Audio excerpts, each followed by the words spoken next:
How's it going, guys? It's Double Wide 6, and today I have a Craftsman mower here in the shop, and it has a Honda engine. It says powered by Honda, quietest, lightest, 6.5 horsepower. So currently the mower won't even start. Apparently there's something up with the carb, so we're going to take a look at the carburetor and figure out the problem. Alright, first thing that we have to do is we have to remove the air filter cover. And on this particular mower, there's just two clips up here that it looks like you push down, and here comes the air cleaner. So we'll set that down. And in here we have some 10mm screws that got to come out, these bolts. Looks like there's 3 of them. This top one you can use either a ratchet or it's also set for a Phillips head wrench. You know, it looks like this mower might have been worked on before, because I don't think that's a matching bolt. At least it's metric like it's supposed to be, so who knows. Currently this mower won't start. Give it a couple pulls and nothing. You know, I'm not really sure what the problem is, but we're gonna pull the carburetor off and see if anything obvious pops up. Alright, so we got those bolts off,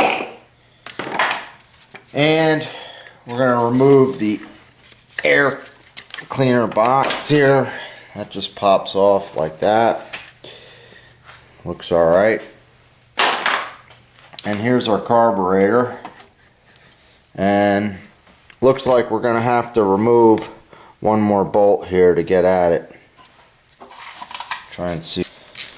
There's a fuel shutoff right there, which is kind of nice with your Honda engines. There we go. The next thing I'm gonna do here is I'm gonna carefully remove this little clip down here that's holding on the fuel line.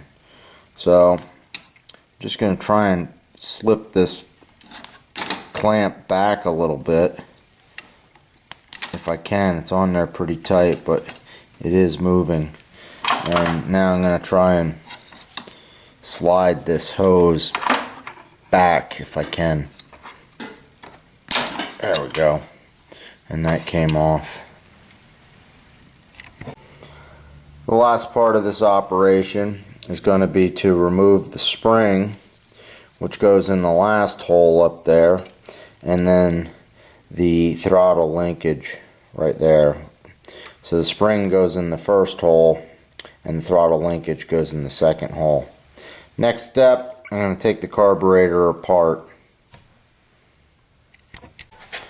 Alright, now that I have the carb on my bench, what I'm going to do is take my ratchet and I'm going to loosen up the bowl nut. Once again, it's a 10mm, so we're just going to take that out, and that should remove our bowl. Don't lose that. And here comes the bowl.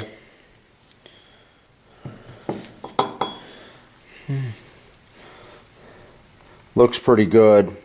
A little bit of dirt on the bottom, but overall it doesn't look too bad at all. And then in here we have our float, and we're going to remove this pin so we can get the float out. Take that out, and here's the float and the needle, and you can see how all that's together. That looks pretty good.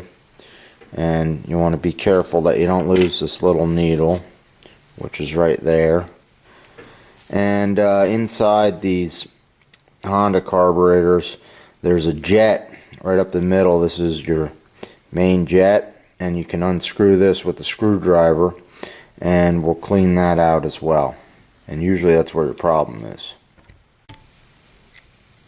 Alright, so now I have a special screwdriver. It's just a regular flathead screwdriver, but you want to get one that's going to fit in the jet without damaging any of the threads within the carburetor. There we go. That was seated pretty tight. So now I'm just going to unscrew our main jet and we'll take a look at that to see if that's clogged up in any way. And if so, we're going to clean it. Sometimes they get gummed up and you want to clean them.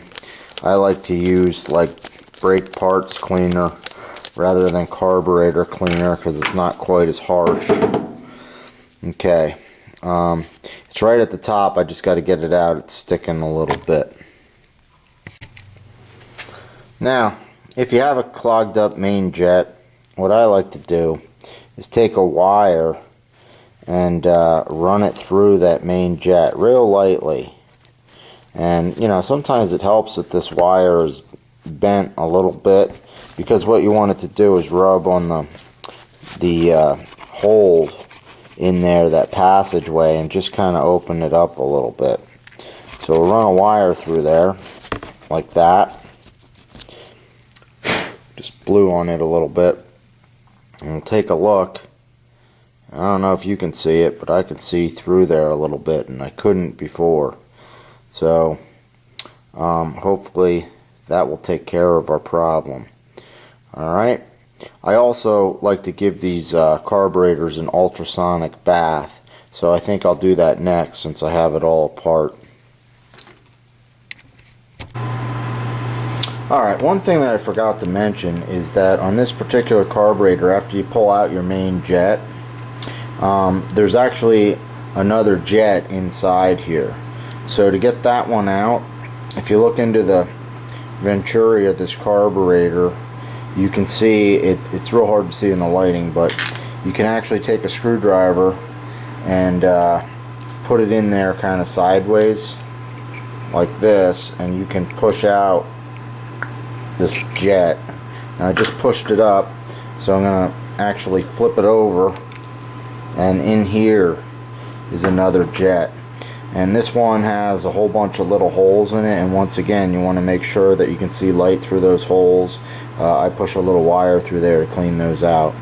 And now I'm going to throw all those parts in my ultrasonic cleaner, so everything you see here will go in the cleaner. So all those little parts. Alright guys, there's one last step I like to take. I like to drop my carburetors in an ultrasonic cleaner, and that's what this thing is. I got this thing at Harbor Freight, and basically all it is a cleaner that uses cavitation, which is the process of small bubbles, and those small bubbles clean all the little ports and parts of the carburetor. So I'm just sort of dropping in all the real little small pieces of the carburetor. The nice thing about an ultrasonic cleaner is you don't have to worry about it expanding your gaskets or wrecking anything. You don't even have to remove gaskets, where if you use like parts cleaner or carburetor cleaner, it's very tough on gaskets and will wreck them.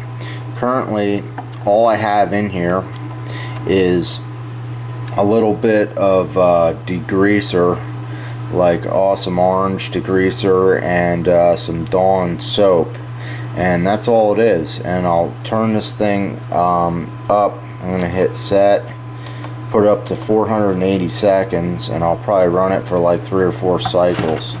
And you just put the lid on, it's automatically heated, and it'll automatically clean all those small parts. So I just hit on, and it just makes a little sound like that, a little buzzing noise, and that's the sound of the bubbles.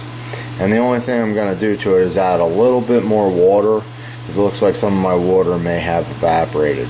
I'll probably run about 5 cycles, and each time I just kind of flip around the parts, you know, hoping that they get a little cleaner if I have them in there differently. This thing works absolutely awesome with carburetors I try and manually clean with compressed air, brake parts cleaner, and that type of stuff. You know, they might not run exactly right, particularly like 2-cycle carburetors, and I've put them in my ultrasonic cleaner, and sure enough, when I try them, they work great. So pretty much from now on, whenever I take apart a carburetor, I try and throw it in the ultrasonic cleaner unless there's a really obvious problem with the carburetor. Alright, so we'll get back to you when we reinstall this thing back in that mower and we'll see if it'll start.